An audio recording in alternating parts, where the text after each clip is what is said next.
Hello everybody, welcome back to AfroLivity. It's Jordan again. I hope everybody's been having a wonderful start to 2018.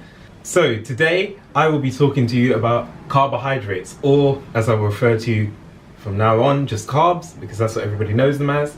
And essentially I want to go into talking about why carbohydrates are actually important for the human body, and I'm going to debunk some commonly held myths about carbohydrates and health. So stay tuned, you may well be pleasantly surprised. Essentially, carbohydrates fall into two different categories. So we have refined carbohydrates and unrefined carbs. So refined carbs are basically standard table sugar, so pure sucrose, for example, white flour. You find it in many snacks such as crackers and crisps and all of the rest of it. Soft drinks, they're laden with these ingredients. Then we have unrefined carbohydrates on the other end of the scale. These consist of legumes, so your beans, your lentils, your chickpeas. You've got whole grains, so like brown rice. You've got oats, you've got rye, all of these ingredients here. Fruit, bananas, oranges, apples, the standard ingredients there. And then root vegetables, so potatoes, yam, sweet potatoes, that sort of stuff. So, you know, this is not an exhaustive list. I've just given some examples of each ones on each side of the scale. Now, as I stress all the time to people who want to go on a plant-based diet, it's no good centering a diet on these refined carbohydrates. These refined carbohydrates have been stripped of the fiber, the nutrients, the minerals, everything that makes these foods so great. You take away for either convenience or flavor in the refined section, and these refined foods are not doing your health any good. If you want to get the most from being on a plant-based diet, you have to center your diet around these carbohydrates here. So that's essentially what carbohydrates are and how they fall into two different categories. And now I'm going to go and debunk the first myth for you right now, which is eating carbs makes you fat. The reason why the West is having such a problem with obesity is because of carbohydrates. I want to talk through that very misleading and potentially dangerous way of thinking for you right now. So essentially what happens is you eat starchy foods. So basically what we've got here is a long chain of sugars. That is what starch is.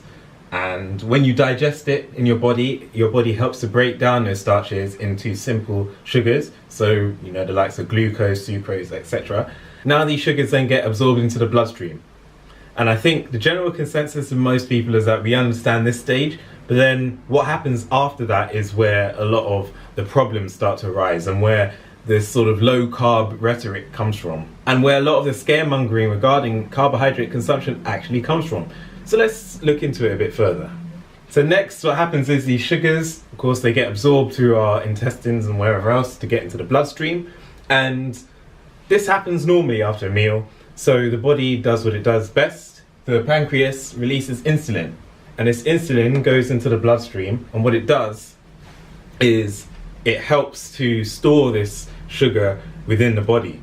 Now, it will store it in two different ways. Primarily as glycogen, so this glycogen will be put into the muscle tissue or in the liver, and this is our primary source of fuel, or it will be converted to lipids or fat in a process called de novo lipogenesis. So we know that carbohydrates, so these sugars, are converted into either glycogen or into basically fat.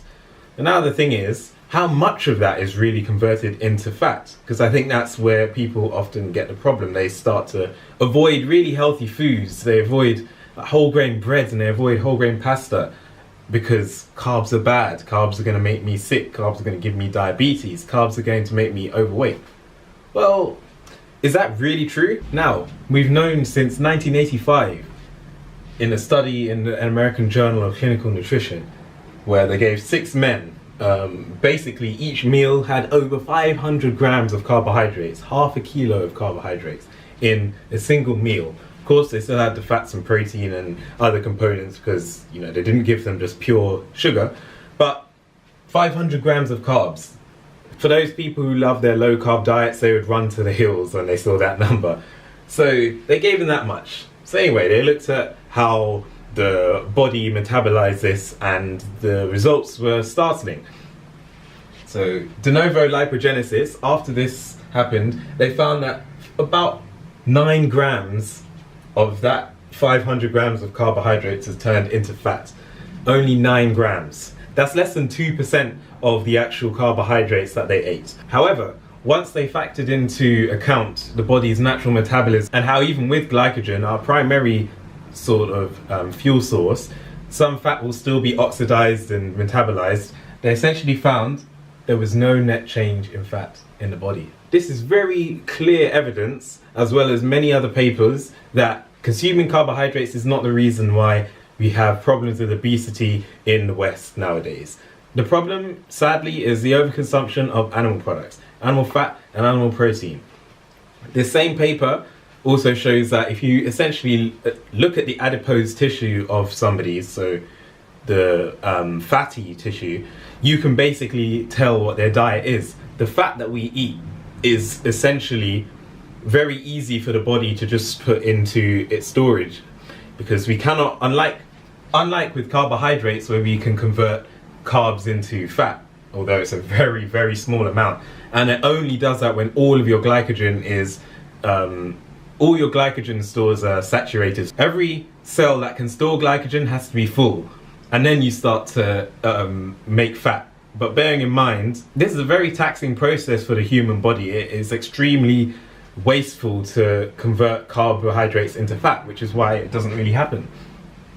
But anyway, unlike that process, there is no converse for converting fat into carbohydrates. So the easiest thing for the body to do is not try to burn that fat, it is to store it. So somebody who's got a diet consisting of almonds, their adipose tissue will have a completely different makeup to somebody who subsists on, cheeseburgers and pieces of bacon. It will be totally different. So what's really the issue in the West, if we really want to combat obesity and combat how many young children we have succumbing to this disease and all the other problems associated with what we eat in the West, we got to challenge the real problem. So that's myth number 1 debunked. Carbohydrates do not promote fat storage within the body to any appreciable amount. There's no need to be scared of carbohydrates if your end goal is to lose weight. Now, some of you may be thinking, well, what about diabetes? Isn't diabetes a problem with carbohydrates, right? Well, let's have a look at what diabetes actually is. So it falls into 2 different categories mainly. There's some grey area in between where people are sort of half and half, but let's keep it simple. We have type 1 diabetes, which is a problem involved with damage of the pancreas. Your pancreas doesn't actually produce enough insulin, so you cannot deal with blood sugar changes very well. So that's just a problem with actual damage. And you can't really do much with type 1 diabetes apart from manage it. So obviously eating healthier foods and staying away from the stuff that makes it worse. But it's due to damage to the beta cells predominantly. There is research that has come out that has linked consumption of dairy in young formative years with type 1 diabetes, and that's because there are proteins within dairy which essentially have the same structure as those in the pancreas for the beta cells. And so when your body produces antibodies to break down these proteins, in the bloodstream, those antibodies are brought to the pancreas as well, and it damages the beta cells. So there's a lot of evidence that says that actually we could hopefully prevent type 1 diabetes by just eliminating dairy from the diet. Then we have type 2 diabetes, which is basically the pancreas works like a standard non-diabetic in most cases. They even produce maybe up to twice as much insulin. But the issue here is that there's insulin resistance. The insulin doesn't work as well as it used to. The insulin doesn't work as well as it does in non-diabetics, and that is to say it doesn't clean up the sugar in the blood very well, and then you start to get diseases with high blood sugar. So that's essentially the difference. This is not enough insulin, and this one is the insulin's there but it doesn't work properly. So the question now is, how do we even get type 2 diabetes? Type 1 is clear, we know that it's damage to the pancreas, but what about type 2? This may come as a surprise, but diabetes is not caused by eating too many carbs. It is not.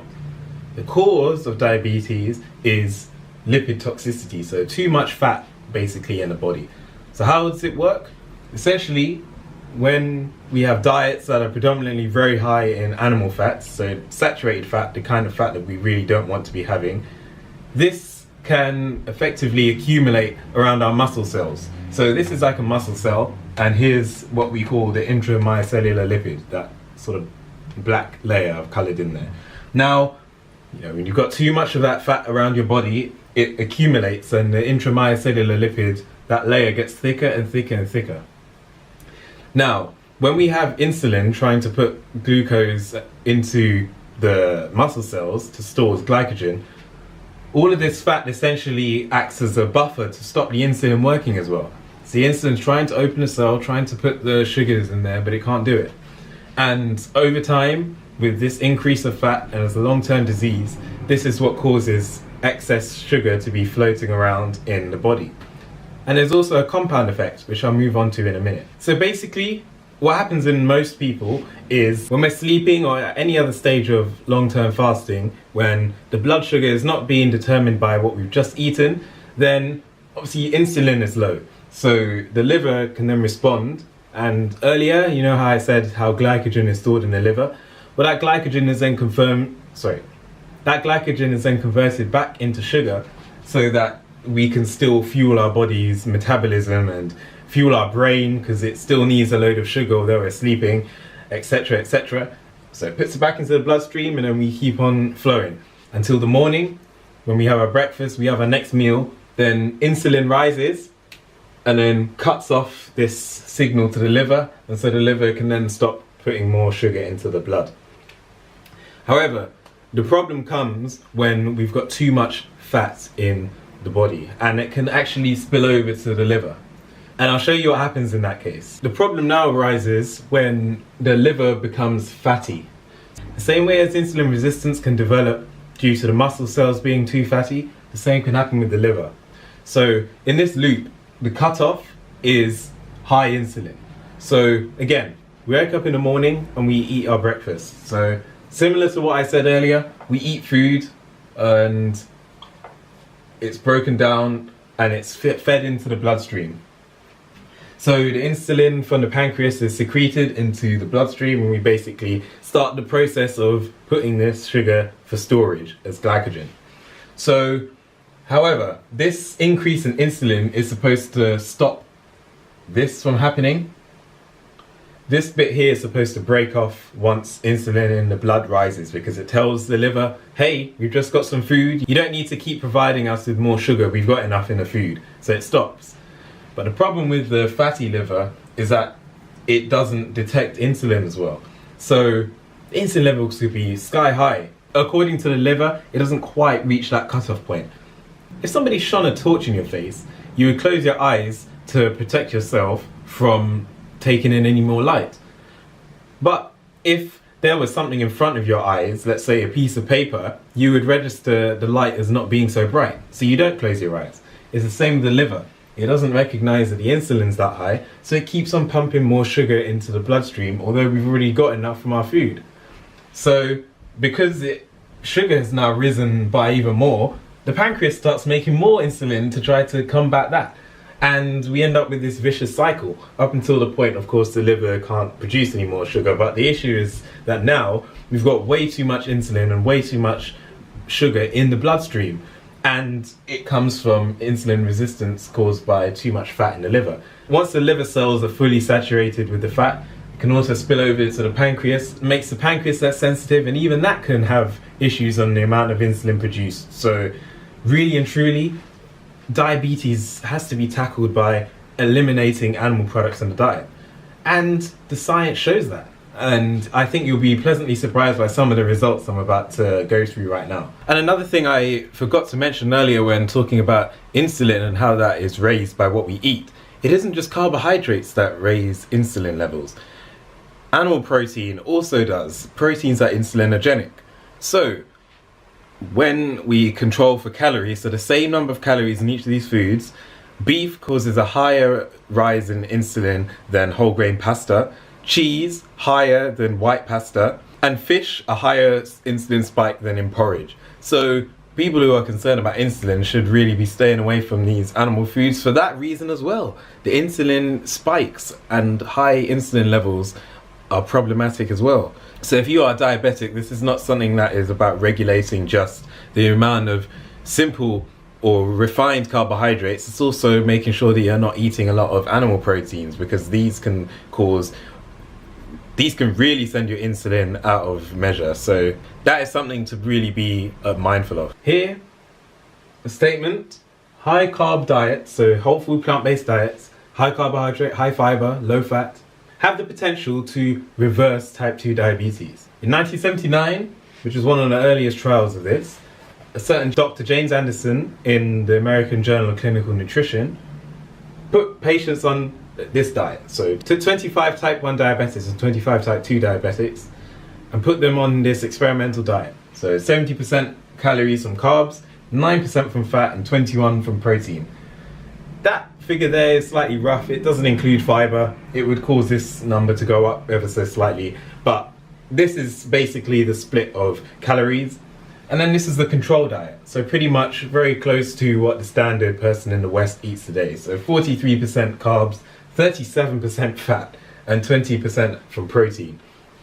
And the results were remarkable. And here are the results. In a matter of weeks, between 3 to 8 weeks, this is what was noticed. 40% less insulin for the type 1 diabetics. Their cholesterol dropped by 30%. Type 2 diabetics, their cholesterol would have dropped as well. But what was more startling to me was 24 out of the 25 diabetics, some of whom have been diabetic for almost 20 years, stopped using their medicine completely in a matter of weeks. 96% of diabetics, type 2 diabetics, were able to discontinue their usage of medication to regulate their blood sugar just by going on a whole food plant-based diet. High carbs, by the way. High carbs, high fiber, low fat. This has all happened in a matter of weeks. That's the important point here. High carbohydrates has never been the cause for diabetes. Get rid of the fat and get rid of the animal products and you will see the results. And the research proves it. This is a paper from 1979. It's been replicated plenty of times by Dr. Neil Barnard as well. And what I must also note is that in these studies, they basically forced the patients to eat as much food so that they would not lose weight. In some cases, they even gained some weight. This is to basically ensure that it's not weight loss that has reduced some of the problems with diabetes, because if you lose weight, you're going to lose cholesterol. If you lose weight, your profile is going to improve somewhat. But these people, they were given so much food that they did not lose weight. And these are the results that came up. So again, I really want to stress that point, that carbohydrates do not cause diabetes. Of course, if you are a diabetic, you cannot afford to be drinking loads of Coca-Cola with sugar in it, and you can't afford to be eating like really refined carbs like I mentioned earlier, because those can cause a lot of problems. When you're trying to manage diabetes, those can be really problematic.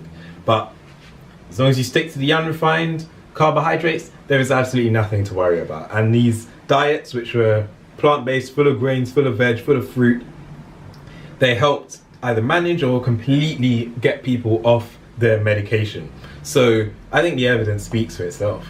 Populations from across the world, South America, Africa, Asia, high consumption of plant-based food, so a lot of carbohydrates. Yet people are like, why don't they have heart disease? Why don't they have obesity? Why don't they have diabetes? It's really important for this shift in understanding of how whole foods works and how we should stop being so reductionist. Just because something has sugar in it does not mean that it's equivalent to chugging table sugar.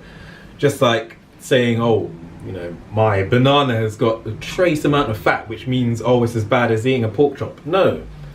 We've got to understand that these foods are whole and there's a lot that goes on in them. And we've seen from the research, consuming whole plant foods is associated with increased longevity, better health, reduced amount of disease, whereas a high whole meat or whole animal product diet is associated with a whole host of problems. It's associated with all the biggest killers in the West. Heart disease is completely treatable and avoidable We do not need to have high cholesterol, that comes from eating a lot of animal products. Diabetes, again, fat toxicity need not happen. All these other diseases are essentially because of what we eat. And society and capitalism ensures that we continue eating these unhealthy foods. We get these studies which come out every now and again, which say, oh, eggs are good for you now, or maybe you can eat that bit of bacon that you've always loved. You can have huge beef burgers now because it's all safe. You've got to be able to see the truth from the lies. And unfortunately, food industries are not going to allow people to find out the truth without a fight. Almost invariably, whenever in the media you see one of those stories about eating eggs, eating cheese, eating meat that is apparently healthy for you, look at the conflicts of interest on the paper. Almost invariably, they're being supported by some proponent of the industry. They'll fiddle a methodology, or they'll try to tweak some of the factors in order to get the result that they want, and they fool the public. And thanks to the media and journalists not cross-checking what's in the paper, they write sensationalist stories that people want to hear, so they don't have to give up their favorite foods. But unfortunately, they may love their food, but the food does not love them. So that's all from me today. I hope you really enjoyed that video there. Had to debunk some of those myths because they're so common. They spread around everywhere. People end up going on these diets because, fortunately, low carbers are very persuasive individuals, and they get people instant, quick results, which is what they want. But they end up putting their health at risk in the long term. It's not a sustainable way to live to avoid carbohydrates. You should be eating high carbohydrate, high fiber diet, so a whole food plant-based diet, and you will reap the benefits. It's associated with better longevity, better health, better environment, better environment, healthier, just everything. So don't give it up. I really hope you enjoyed this video. Share it with your friends. Make sure you like, comment, and I'm almost at 50 subscribers. So if you can be that 50th subscriber, that'll mean a lot to me. If it is you that's a 50th subscriber, leave a comment below so I know who you are. And yeah, anyway, let's keep going, keep growing. Thank you for watching. Bless up.